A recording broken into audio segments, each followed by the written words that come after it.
Um policial agrediu um idoso em plena via pública, mas então apareceu Pablo Escobar montado em sua motocicleta preta. O sol da manhã se filtrava entre as montanhas que cercam Medellín, tingindo de dourado as fachadas coloniais do centro. Era 15 de março de 1987 e as ruas vibravam com a energia habitual de uma cidade que começava seu dia.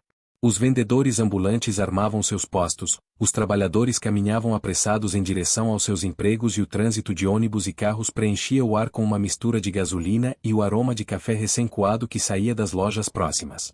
Na esquina da Carrera Bolívar com a Cali Colômbia, bem em frente ao Parque Berrío, seu Aurélio Henao estendia cuidadosamente seu pequeno ponto de jornais sobre uma manta velha, mas limpa. Aos 70 anos, aquele homem era parte da paisagem naquela esquina há mais de 15 anos. Seu rosto, endurecido pelo sol e marcado pelas rugas de uma vida de esforço, sempre se iluminava com um sorriso amável para os clientes de sempre e uma palavra de ânimo para os que pareciam abatidos. Ele havia chegado a Medellín em 1965, fugindo da violência que assolava seu pequeno povoado no sudoeste de Antioquia. Trabalhou na construção civil, em fábricas têxteis, com o tempo, encontrou na venda de jornais uma forma honrada de ganhar a vida na velhice. Embora não fosse um ofício que gerasse grandes lucros, era o suficiente para pagar um quarto modesto em uma pensão no bairro Guayaquil e enviar uma pequena ajuda econômica à sua irmã mais nova, que ainda vivia com dificuldades no mesmo povoado que ele havia deixado para trás décadas antes. Como fazia todos os dias nos últimos 15 anos, naquela manhã chegou ao seu ponto às 5:30. Organizou com precisão os exemplares de El Colombiano, El Mundo, El Espectador e algumas revistas populares. Conhecia seus compradores pelo nome e sabia o que cada um preferia. Sua rotina era tão exata quanto um relógio suíço. Seu Jaime, o contador do prédio em frente, passava sempre às 7h15 para comprar El Colombiano e um chiclete de menta. Dona Carmen, a secretária do cartório, parava às 8h05 para pegar El Mundo, às vezes, uma revista de palavras cruzadas. O jovem Andrés, estudante de Direito na Universidade de Antioquia, levava o espectador quando seu bolso permitia, e seu Aurélio costumava afiar-lhe o jornal quando percebia que o rapaz estava sem dinheiro. Eram relações simples, mas verdadeiras, construídas ao longo de anos de pequenos encontros cotidianos que transcendiam as simples vendas. Seu Aurélio havia se tornado, sem querer, uma espécie de confidente para muitos deles. Escutava suas preocupações de trabalho, problemas domésticos e os sonhos que ainda alimentavam. Sua sabedoria natural e seu modo sereno de aconselhar faziam dele uma referência de gentileza. Para muitos, parar alguns minutos junto ao seu ponto era um dos momentos mais agradáveis do dia. Mas naquela manhã de 15 de março, a paz habitual de sua rotina estava prestes a ser violentamente interrompida por um acontecimento que mudaria não apenas o curso de seu dia, mas talvez o destino inteiro de sua vida. Às 8h30, quando o fluxo de compradores começava a diminuir e ele reorganizava os jornais para o meio-dia, viu aproximar-se pela Carrera Bolívar um homem cuja simples presença lhe causou um mau pressentimento. Era o oficial Carlos Ramírez, conhecido em todo o centro de Medellín por seu caráter violento, seus abusos de autoridade e sua crueldade com os vendedores ambulantes. Alto, corpulento, de bigode espesso e bem cuidado, usava seu uniforme mais como símbolo de poder do que como instrumento de serviço. Com 35 anos e 11 na força, ele havia conquistado uma reputação temida. Não era um simples corrupto ocasional, era um predador que via nos trabalhadores informais e nos mais indefesos suas presas ideais. Seu método era sempre o mesmo: aparecia sem aviso, inventava infrações inexistentes, exagerava faltas menores, confiscava dinheiro ou mercadoria sob falsas justificativas legais e humilhava publicamente aqueles que não podiam se defender. Ramírez sabia muito bem com quem mexer. Jamais incomodava comerciantes influentes ou com apoio político, nem se aproximava das zonas controladas por grupos criminosos, onde um abuso poderia custar-lhe caro. Suas vítimas eram sempre os mais vulneráveis, como seu Aurélio, pessoas mais velhas, trabalhadoras, sem contatos nem recursos, que dependiam do próprio esforço diário para sobreviver. Naquela manhã, Ramírez avançava com o olhar frio e calculista de quem busca alguém em quem descarregar sua frustração. Tinha discutido com a esposa antes de sair, havia perdido dinheiro apostando em brigas de galo e precisava reafirmar sua sensação de poder. Quando viu o idoso organizando seus jornais, sentiu aquela familiar onda de adrenalina que precedia suas demonstrações de autoridade. A vítima perfeita, um homem velho, indefeso, em plena via pública, onde poderia humilhá-lo diante de todos. Ei, velho! Gritou Ramírez de vários metros de distância. Onde está sua permissão para vender aqui? Seu Aurélio levantou o olhar, sentindo o nó de ansiedade que sempre o invadia ao ver aquele oficial. Já tinha tido desentendimentos com ele, todos desagradáveis, mas conseguirá evitá-los pagando multas informais ou se retirando temporariamente da área. Bom dia, oficial Ramírez, respondeu com sua cortesia habitual. Tenho todos os meus documentos em ordem, como sempre. O idoso sabia que manter a documentação em dia era sua melhor defesa. Tinha sua cédula, o registro municipal de vendedor e os recibos das taxas pagas. Guardava tudo em uma pasta plástica velha, porém organizada, consciente de que qualquer erro poderia servir de pretexto para um abuso. Papéis em ordem? Zombou Ramírez, aproximando-se até ficar quase cara a cara. Vamos ver, e rápido. Com calma, seu Aurélio abriu a pasta e entregou os documentos. Suas mãos tremiam levemente, não por medo, mas pela artrite adquirida após anos de trabalho pesado. Ramírez os pegou de forma brusca e começou a examiná-los com um ar teatral, como quem busca erros inexistentes. Franzia a testa, fazia gestos de desaprovação e murmurava em tom crítico para criar nervosismo. Esta licença está vencida, sentenciou por fim, mentindo descaradamente. Não, senhor, replicou seu Aurélio, apontando a data. Foi renovada há 2 semanas, vence em outubro. A resposta, embora cortês, despertou a fúria do oficial. Ramírez considerava qualquer correção uma ofensa pessoal, um desafio à sua autoridade. Está me dizendo que eu não sei ler? Rugiu, com o rosto avermelhado. Um velho vendedor de jornais quer me ensinar meu trabalho? De forma alguma, oficial, respondeu o idoso, mantendo o tom respeitoso. Apenas mostro que meus documentos estão atualizados. Mas o policial já estava alterado demais. Notou que várias pessoas começavam a observar a cena, e isso só alimentou sua necessidade de se impor. Esses papéis são falsos. Gritou, agitando os documentos diante de todos. Esse velho trabalha sem permissão e sonega impostos. Era uma mentira descarada, mas Ramírez sabia que, em sua posição, a verdade não importava. O que contava era sua palavra e o poder de seu uniforme. Seu Aurélio sentiu uma mistura de impotência e raiva contida. Havia vivido com honestidade, pago cada taxa e cumprido todas as normas justamente para evitar uma humilhação como aquela. Oficial Ramírez disse com firmeza, esses documentos são totalmente legais. Pode confirmá-los no órgão municipal que os emitiu. Confirmar? Repetiu com deboche. Não vou perder meu tempo verificando as mentiras de um velho trapaceiro. Vou confiscar toda essa mercadoria ilegal e prendê-lo por vender sem autorização, declarou Ramírez com voz autoritária. Sem dar chance de resposta, começou a chutar com fúria os jornais que seu Aurélio havia organizado com tanto esmero, espalhando-os pela calçada e pisoteando os exemplares que o idoso tinha comprado com seu próprio dinheiro naquela madrugada. Não! Gritou seu Aurélio, movido pelo instinto de proteger o pouco que tinha.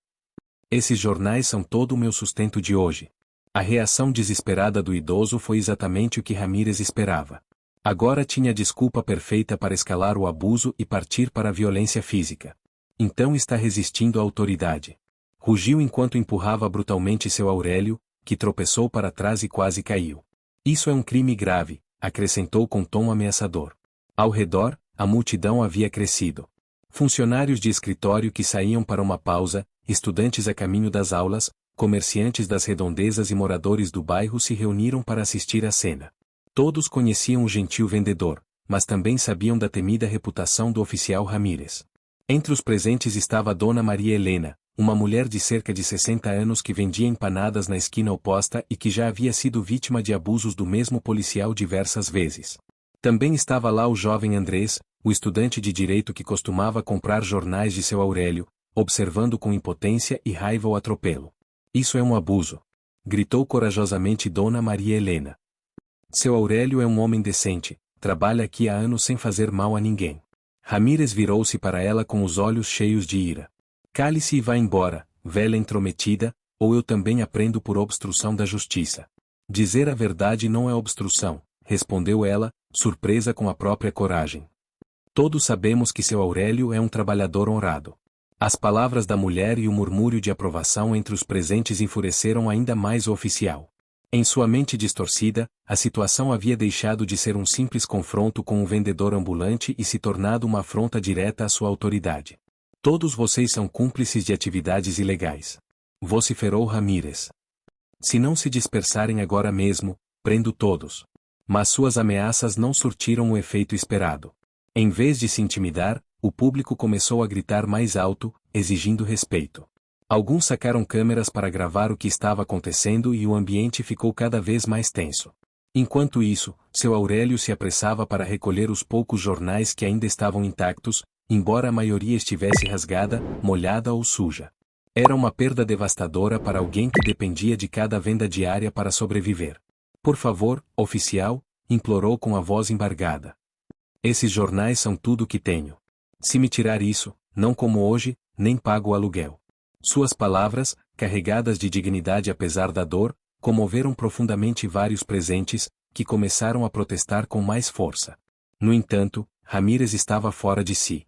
A mistura de frustração, ira e uma necessidade patológica de impor sua autoridade o havia levado a um ponto sem retorno. Não me importa se morrer de fome. Gritou com uma crueldade que fez todos estremecerem. Deveria ter pensado nisso antes de se meter em coisa ilegal. Sem aviso, agarrou o idoso pela camisa e o empurrou com força contra a parede. O impacto ecoou seco e seu Aurélio soltou um gemido de dor. Várias pessoas se moveram instintivamente para intervir. Basta! Gritou o jovem Andrés, aproximando-se decidido. Isso é abuso policial. Seu Aurélio não fez nada. Ramírez virou-se para ele com o rosto transtornado. Outro procurando problemas. Perfeito. Vou prender todos vocês. O que se seguiu foi uma cena de violência que ninguém jamais esqueceria. Ramírez começou a agredir sistematicamente o idoso, primeiro com empurrões e tapas, depois com socos no abdômen e nas costas. Com 70 anos e saúde frágil, seu Aurélio não tinha a menor chance de se defender contra um homem muito mais jovem e forte. Cada golpe o enfraquecia mais, cada impacto o aproximava do colapso. Por favor. Suplicava ofegante. Tenho 70 anos, não posso me defender. Mas seus pedidos pareciam apenas alimentar a fúria do oficial, que seguia espancando com uma violência desmedida. A multidão, agora com mais de 50 pessoas, rugia de indignação. Várias pessoas tentaram se aproximar, outras gritavam pedindo que alguém chamasse as autoridades. Chamem os superiores desse animal. Vociferou Dona Maria Helena. Isso é um crime. Acrescentou outro testemunho. Está espancando um idoso indefeso. Ramírez, cego de ódio, não ouvia nada.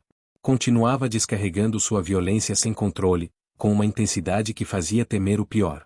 Seu Aurélio começou a sangrar pelo nariz e pela boca, mal conseguindo ficar de pé. Parecia que a qualquer momento desabaria. E foi justamente quando a situação atingiu seu ponto mais extremo que um som potente e metálico interrompeu o caos. O ronco de uma motocicleta se aproximando pela carreira Bolívar. Os gritos, os protestos e a confusão que se formavam chamaram a atenção de Pablo, não porque fosse raro presenciar tumultos em Medellín, mas porque havia algo na natureza daqueles clamores que denotavam uma injustiça evidente, mais do que um simples caos urbano.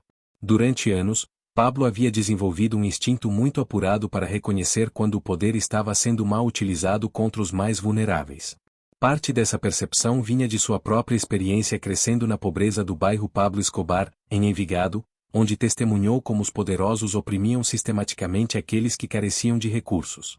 Mas também vinha de sua compreensão estratégica. Sua influência dependia em grande medida do apoio e da lealdade das pessoas comuns, especialmente dos trabalhadores e pobres que constituíam a maioria da população de Medellín.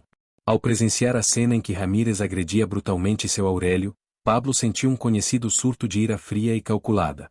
Não se tratava apenas de indignação moral, embora isso também estivesse presente. Era o entendimento de que abusos sistemáticos por parte das autoridades alimentavam o ressentimento popular e criavam o terreno propício para que ele expandisse seu poder. Oficial, disse finalmente Pablo, sua voz tranquila, mas com uma autoridade que cortava o ar como uma lâmina.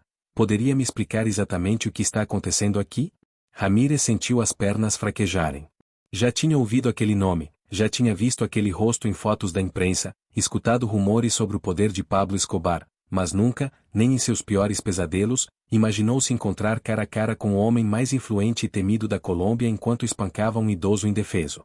Senhor Escobar, balbuciou Ramírez, com a voz trêmula. Estava prendendo este homem por venda ambulante ilegal. Pablo se aproximou lentamente de seu Aurélio, ainda apoiado na parede, sangrando pelo nariz e visivelmente em choque após a surra. Com um gesto surpreendentemente suave, estendeu a mão para ajudá-lo a se levantar. "O senhor está bem, meu senhor?" perguntou com sincera preocupação. "Sim, senhor", respondeu seu Aurélio com voz fraca, mas agradecida. "Obrigado por se preocupar." Pablo examinou as feridas visíveis, um lábio partido, sangue seco sob o nariz e um hematoma se formando na bochecha esquerda. Estava claro que ele havia recebido múltiplos golpes com considerável força. "Quantos anos o senhor tem?" perguntou Pablo. 70, senhor." Pablo assentiu lentamente, processando a informação enquanto sua expressão se endurecia. Depois virou-se para Ramírez com um olhar que fez o policial sentir que seu mundo desmoronava ao redor. "Está me dizendo que golpeou um homem de 70 anos?" perguntou Pablo, com uma calma ameaçadora mais intimidadora que qualquer grito. Ele estava resistindo à prisão", murmurou Ramírez, consciente do quão vazia e insincera soava sua explicação. Pablo se abaixou para pegar alguns dos jornais espalhados na calçada, muitos destruídos, rasgados e pisoteados. "E estes jornais?" perguntou, levantando um exemplar destruído. "Também estavam resistindo à prisão?" O sarcasmo sutil, mas cortante da pergunta, provocou murmúrios de aprovação entre os espectadores. Pablo havia percebido imediatamente o absurdo e a crueldade de destruir a mercadoria de um trabalhador honesto. "Eu estava confiscando provas de atividade ilegal", respondeu Ramírez, mas sua voz carecia de convicção. Pablo se dirigiu a Dona Maria Helena, uma das mais valentes em defender seu Aurélio. "Senhora", disse com genuína cortesia, "a senhora viu tudo o que aconteceu aqui?" "Sim, senhor", respondeu ela, surpresa por Pablo Escobar lhe dirigir a palavra. "Seu Aurélio é um homem honesto, trabalha há anos nessa esquina, com todos os papéis em ordem, e nunca incomoda ninguém. Esse oficial veio arranjar problemas onde não havia."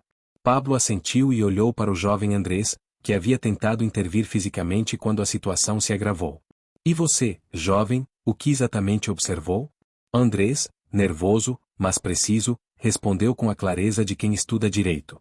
"Vi o oficial Ramírez destruir deliberadamente a mercadoria de seu Aurélio, acusá-lo falsamente de ter documentos irregulares quando estavam em ordem e espancá-lo brutalmente quando ele tentou proteger seus jornais.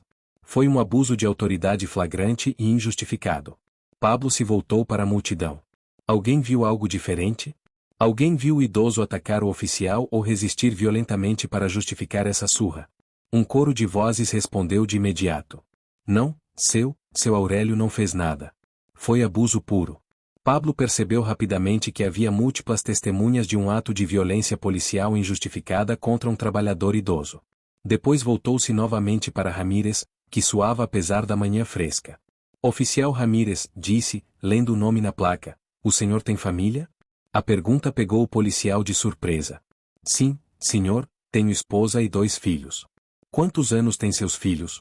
8 e 12 anos, senhor." Pablo assentiu pensativo. "Se alguém espancasse seu pai, de 70 anos, na rua, destruísse o sustento dele e o humilhasse diante de estranhos, como o senhor se sentiria?" Ramírez não conseguiu responder. A pergunta expunha brutalmente a humanidade da vítima e a crueldade de suas ações. "E sua esposa?" continuou Pablo. "Como seus filhos se sentiriam se vissem alguém tratar o avô deles dessa forma?" Cada pergunta era um golpe direto à consciência do policial. Não era apenas um confronto sobre abuso de autoridade, mas sobre moral e empatia. "Senhor Escobar", murmurou Ramírez, "eu só estava fazendo o meu trabalho." "Seu trabalho?" repetiu Pablo, com uma voz mais dura. "Seu trabalho é bater em idosos indefesos. É destruir o sustento de trabalhadores honestos.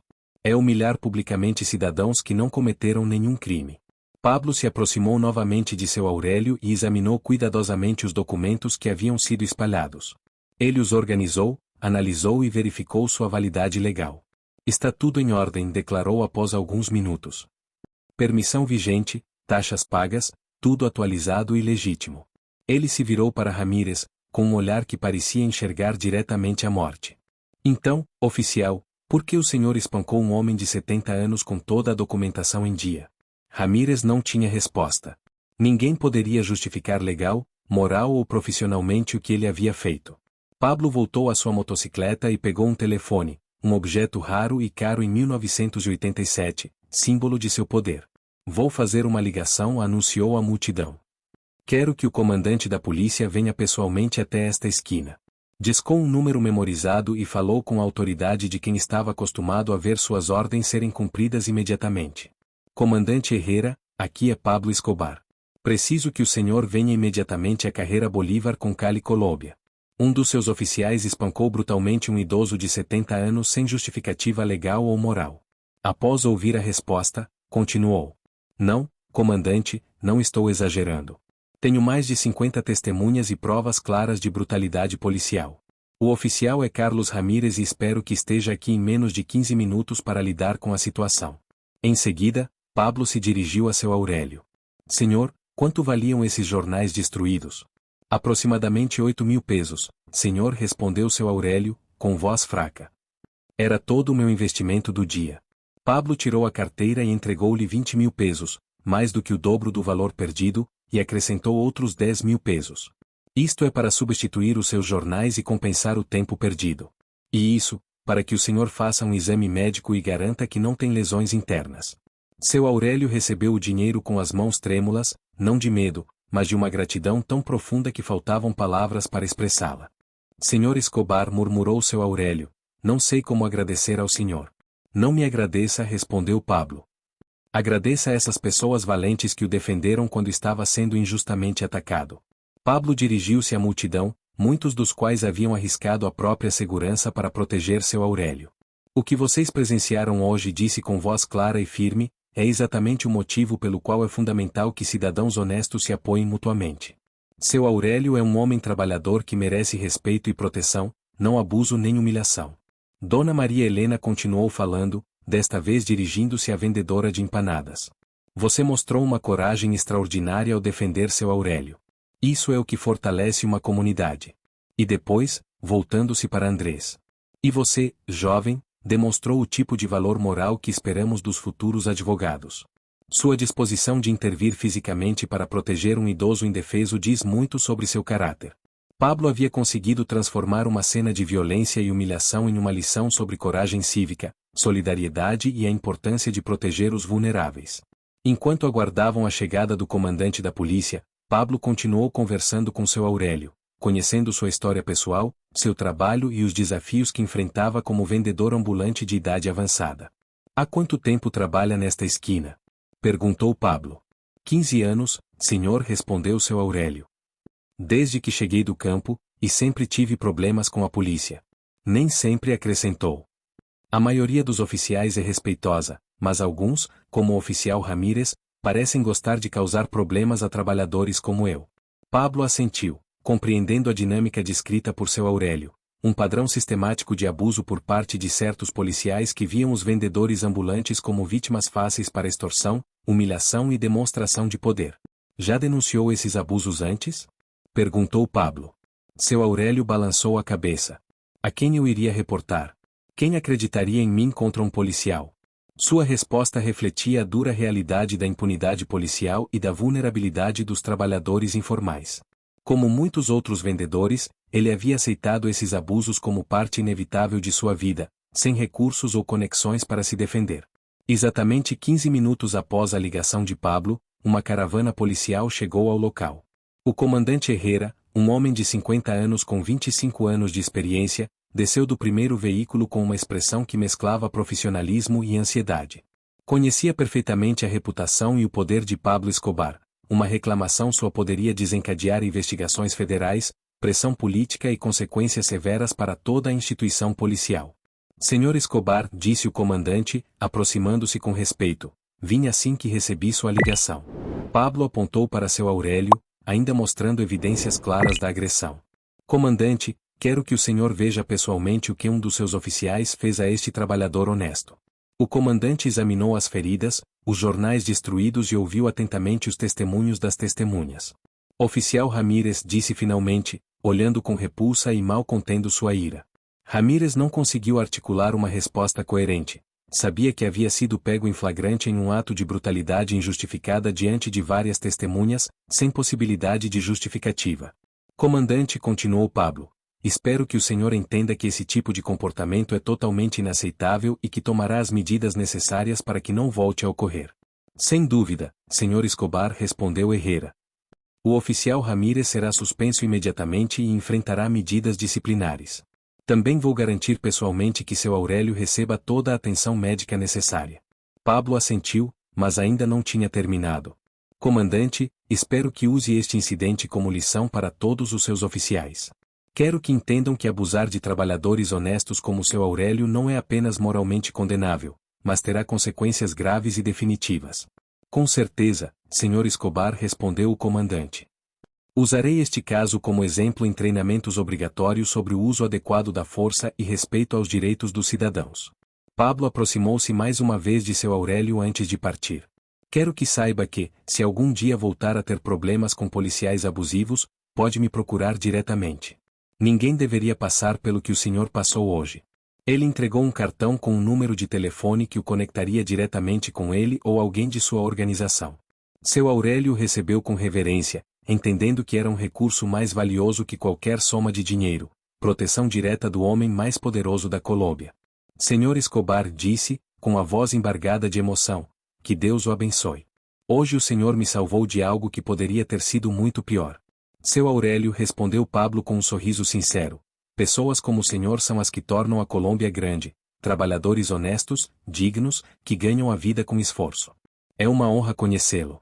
Pablo dirigiu-se à sua motocicleta, mas antes de partir, olhou uma última vez para a multidão. Lembrem-se do que viram hoje, disse. Quando cidadãos honestos se protegem uns aos outros, quando se recusam a tolerar a injustiça e demonstram coragem para cuidar dos vulneráveis, podem mudar as coisas. Seu Aurélio não ficou sozinho porque vocês não o deixaram sozinho. Com essas palavras, Pablo colocou o capacete, ligou sua motocicleta e se afastou lentamente pela carreira Bolívar, deixando para trás uma cena transformada. O comandante Herrera procedeu a prender Ramírez, que foi algemado e levado à delegacia central para enfrentar acusações. Seu Aurélio foi levado a um centro médico para exames e tratamento, enquanto a multidão começava a se dispersar, garantindo-lhe apoio. O segundo capítulo dessa história extraordinária terminava com uma lição de dignidade, respeito e a importância de proteger os vulneráveis.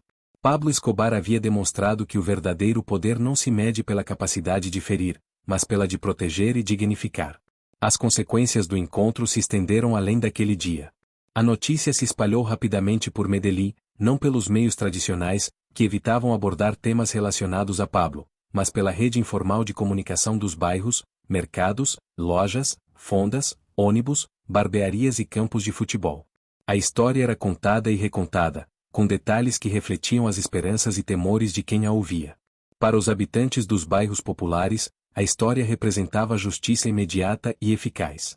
Seu Aurélio não era apenas um vendedor de jornais, era o símbolo de milhares de trabalhadores honestos que lutam contra a pobreza, a discriminação e o abuso de autoridade.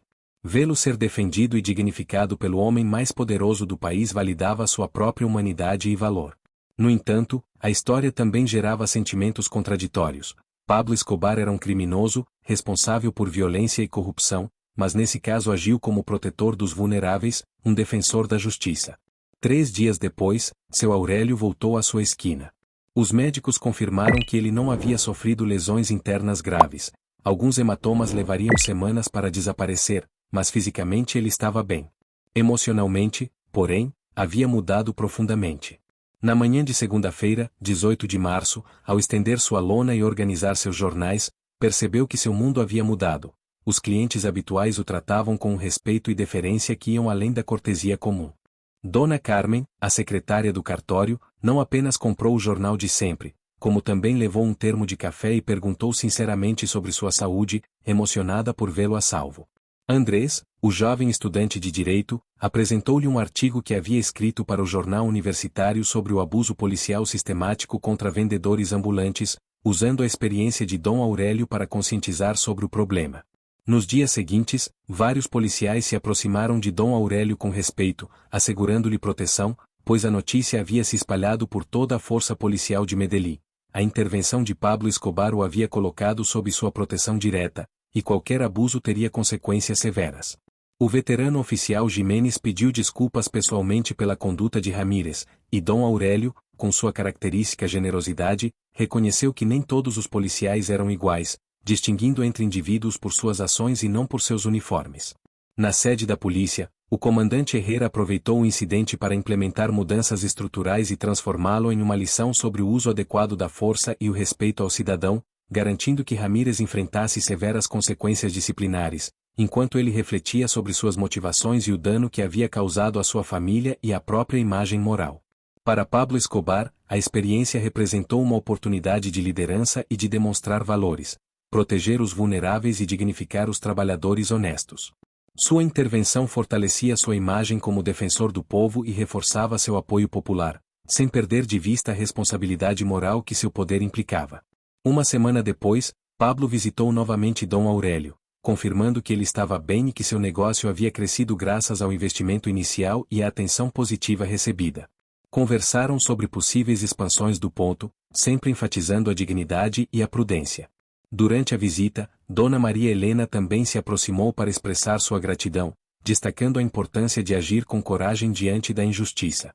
Pablo aproveitou para falar com outros trabalhadores presentes, entregando-lhe seu número de contato pessoal e deixando claro que sua proteção era apenas para aqueles que trabalhavam de forma honesta e digna, não para quem agia de maneira criminosa. A interação reforçou valores de respeito, solidariedade e responsabilidade, mostrando que o verdadeiro poder se mede pela capacidade de proteger e dignificar os outros. 6 meses depois, Dom Aurélio continuava trabalhando em sua esquina com renovada confiança. Seu ponto havia crescido e se transformado em uma referência dentro da comunidade. Sua experiência e a proteção de Pablo Escobar o transformaram em um símbolo de resistência e dignidade, inspirando respeito entre outros trabalhadores e consolidando uma história de justiça, coragem e reconhecimento que ressoava nos bairros populares de Medellín. Com o passar dos meses, a história de Dom Aurélio e seu encontro com Pablo Escobar tornou-se um exemplo palpável do que podia ser alcançado quando a justiça, a coragem e a solidariedade se encontravam. Dom Aurélio já não era apenas um vendedor ambulante, era um símbolo de resistência digna, uma referência para outros trabalhadores informais e uma prova viva de que a integridade e a honestidade podiam ser reconhecidas e protegidas, mesmo em meio a um sistema cheio de desigualdades. Seu negócio prosperou, não só economicamente, mas também socialmente. A comunidade o respeitava, e clientes habituais e novos se aproximavam de seu ponto não apenas pelos jornais, mas também pela história que ele representava.